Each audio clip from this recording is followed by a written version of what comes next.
Thank you very much, Shalom. Greetings to you all. I hope you all had a wonderful, a safe, and a promise-filled celebration to usher in the new year. For New Year's, other than having probably one of the best meals I have ever had, I saw Exodus, Gods and Kings, and as the newspapers said when the Flintstones movie was released, yabba dabba don't. And friends, I will leave it at that. My heartfelt thanks go out to all who donated, and a special thanks goes out to Harvey for his incredible generosity. It is the gifts we receive that allow us to continue doing these programs, along with the other programs we do. We are in the process of arranging to provide services and grief support at several elderly facilities for those who cannot get out. I know your generosity is a thank you for what you get from our weekly programs, and it is greatly appreciated. And of course, I'd like to express my great sadness and grief to our French brothers and sisters for the horrific terror attacks in Paris and their great resolve that freedom of expression must prevail. Vive la France! And of course, we are at the segue into the book of freedom. The world seems to be overwhelmed by a strangeness now. And as the great Jim Morrison of The Doors sang, people are strange. We've reached the transition point in the Torah. And this happens to be my favorite transition among the 5 books of Moses, the Pentateuch, the teaching, or Torah as it has come to be called. There are some incredible things to look for, which I am going to tell you about, and this book is different than the one you just read. But it has a certain continuity to it. The book opens with the phrase, "And Joseph died," in order to mark the resumption of the story.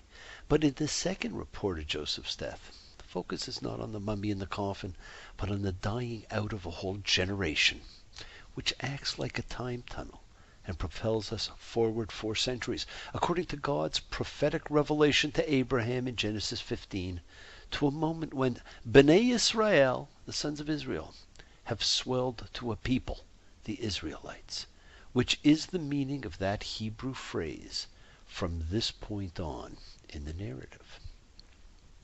It's a new wide-angle lens through which the characters and events are seen, as the narrative moves from the domestic, moral, and psychological realism of the patriarchal tales to a more stylized, deliberate mode of storytelling that in a number of respects feels more like a folk tale.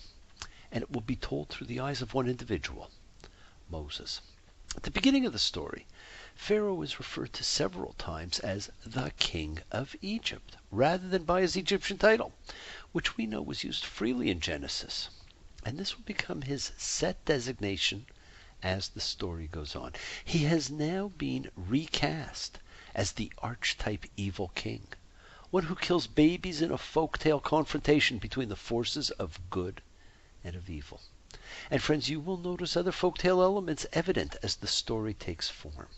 The many thousands of childbearing Hebrew women are attended to in the charming simplicity of a folktale by just 2 virtuous midwives.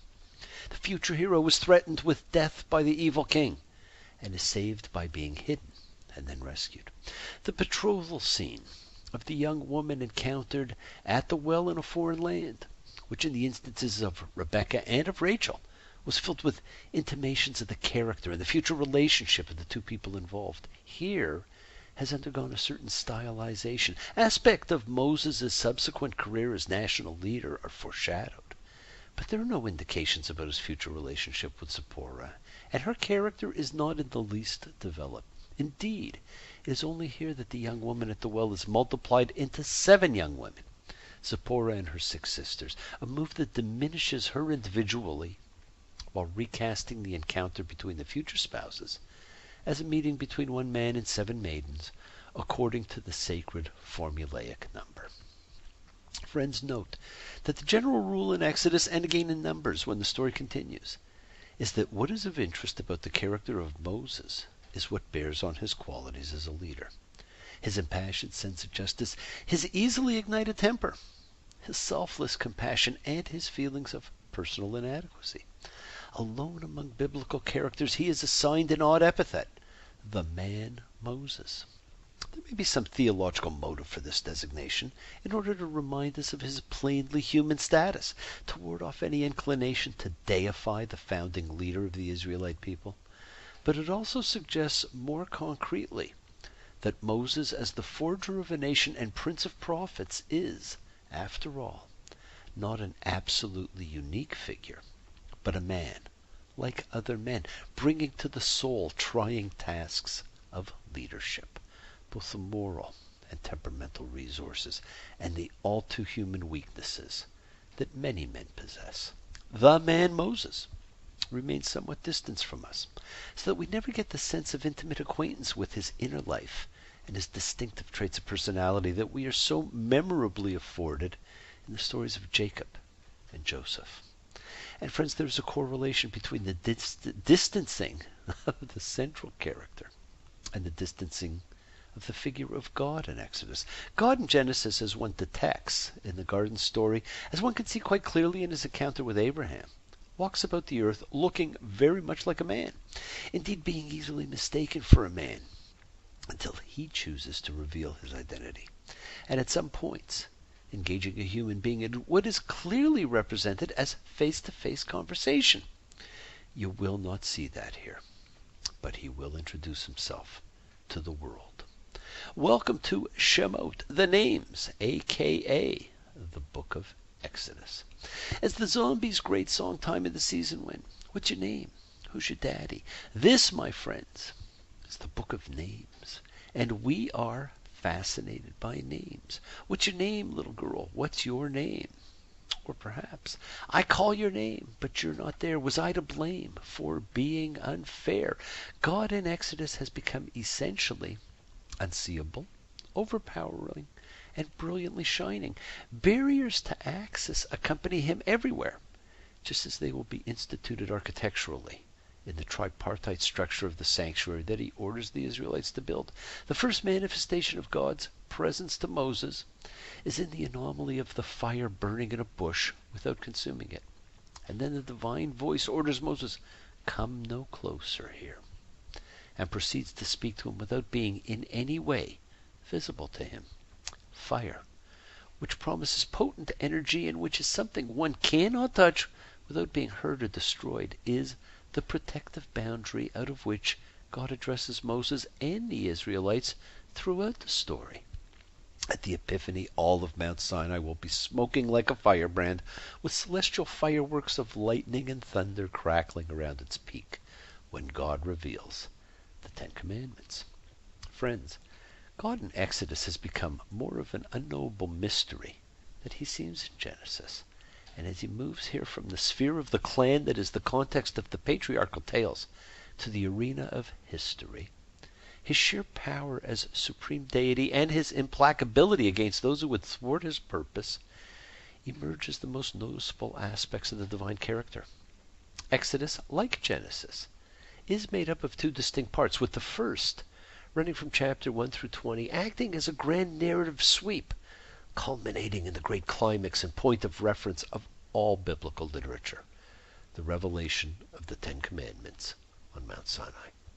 And this narrative is organized around three thematically divine spaces: Egypt, the place of bondage; the wilderness, a consciously aware space where freedom will be realized and new obligations incurred, where a tense struggle between leader and people will play out as part of the initiatory experience of nationhood; and the promised destination of the Exodus from Egypt, the land of milk and honey that remains beyond the horizon of this book.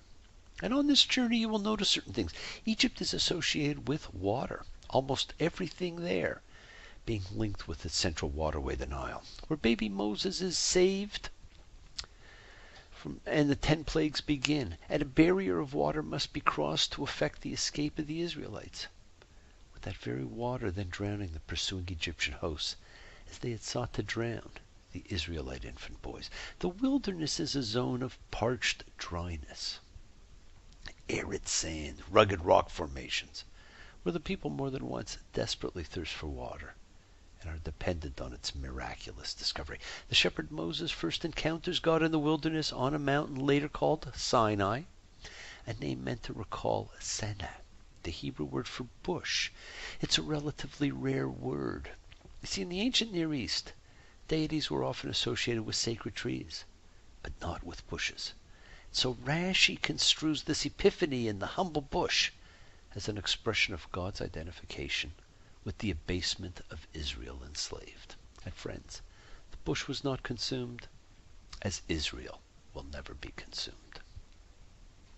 God appears to Moses through a token of supernatural burning on the mountain of the parched place. He will then lead the Israelites through the wilderness with a pillar of fire by night that becomes a pillar of cloud by day. The culmination of this narrative in the Sinai Epiphany will make the mountain itself incandescent and rake the sky around its summit with divine fire. The climax of this whole story is a set of carved in stone legal injunctions, but they are in no way anticlimactic for being that. They are brilliantly framed as a series of imperatives in the second person singular, and thus addressing every man and woman of the Israelite nation, then and now.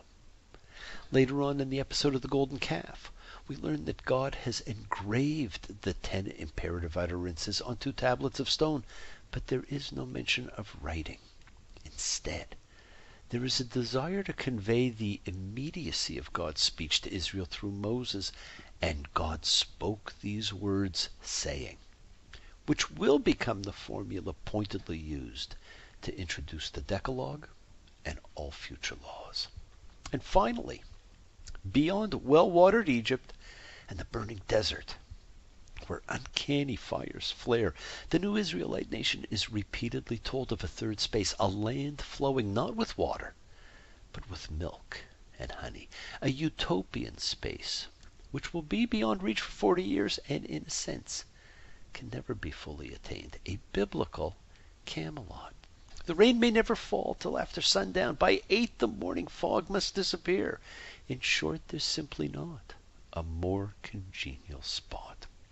Friends, it is the second large unit of Exodus that causes perplexity for a good many modern readers.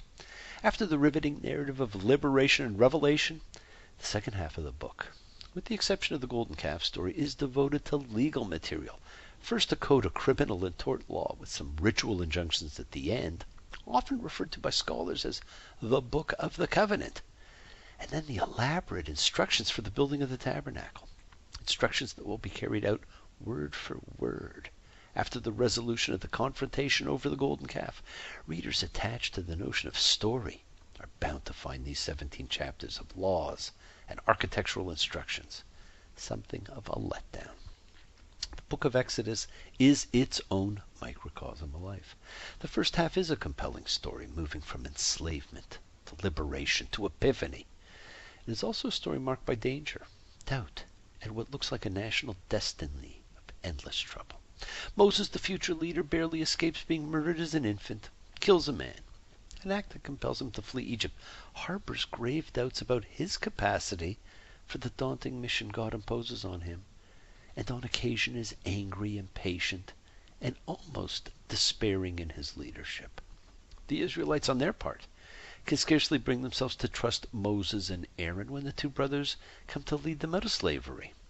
Once in the wilderness, the people will repeatedly prove to be recalcitrant in a long series of murmurings, both in Exodus and in Numbers, with the crowning instance of these episodes of rebellion being the golden calf episode, carefully introduced between the instructions for the building of the tabernacle and the carrying out of those instructions. The tabernacle itself acts as a metaphor of perfectly orchestrated harmony, enacted through the meticulous crafts of architecture, weaving, dyeing, wood carving, metalwork, and implementation by human artisans following divine directives for use in a realm of ordered ritual. And this provides an elaborately imagined representation of the beautiful ordering of sacred space, a zone of choreographed repetition set off against the unsettled journeys of the wilderness generation. It is the material which gives its audience pageantry, as we see human labor, meticulously following a divine plan, creating an ordered space that mirrors the harmony of God's creation. You will notice no pharaohs are named in the book of names. In fact, you will notice an absence of or confusion of names in the book of names. Friends, the absence of identifiable pharaohs in the Torah gives the narrative a non-historic reality. And that's contrary to the manifest aim of the Torah, to present history. It is the story of freedom, but told in legend, and the great story here is the legend of Moses. The same river that means death for all the other male newborns means life for Moses. And the story of the birth of Moses in Exodus 2:10 is one of the most misquoted stories in the Torah. We know the story of his being saved and floated down the river in a basket, being found by an Egyptian princess who names him Moses because she drew him from the water, is given back to his own mother to wean, and then brought up in the palace. This, my friends, is the illusion of truth story. It is the basic story, but with modification. You see, even though the story is a story that is not quite how it is written, he's given back to his mother to wean, a process that probably takes at least 3 years, during which time we are never made aware of his name. Can you imagine being nameless for 3 or more years? Can you go a day without referring to your kids by their names, let alone years? His name Moses when he is returned to the princess. And Moses is an authentic Egyptian name, meaning the one who was born, and hence rightful son. It has never been a Hebrew term for having been drawn from the water, and it is highly unlikely that Egyptian royalty would speak Hebrew. And friends, we are told he became a son to her.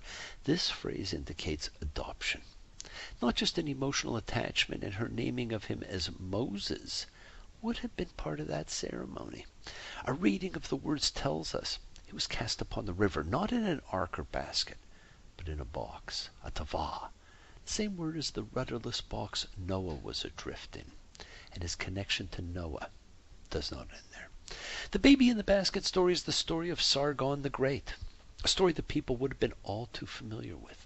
Literature is filled with this story, and traditionally, the child is born of nobility and comes to be raised by a commoner, grows up and arrives back in his rightful place in a royal house. In our time, the story of Kal-El being sent from Krypton is not that dissimilar. Now, the great difference with Moses is that Moses was of common birth and raised in the palace, and then returns to his common roots.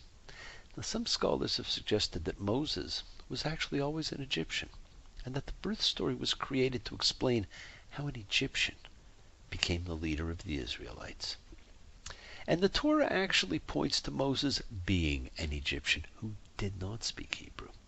Had he been weaned by his mother for several years, Hebrew would have been his first language. At Jethro's well, the daughters say, an Egyptian man saved them, and then saying he drew water for us would have been an allusion to the name of Moses, meaning drawn from water.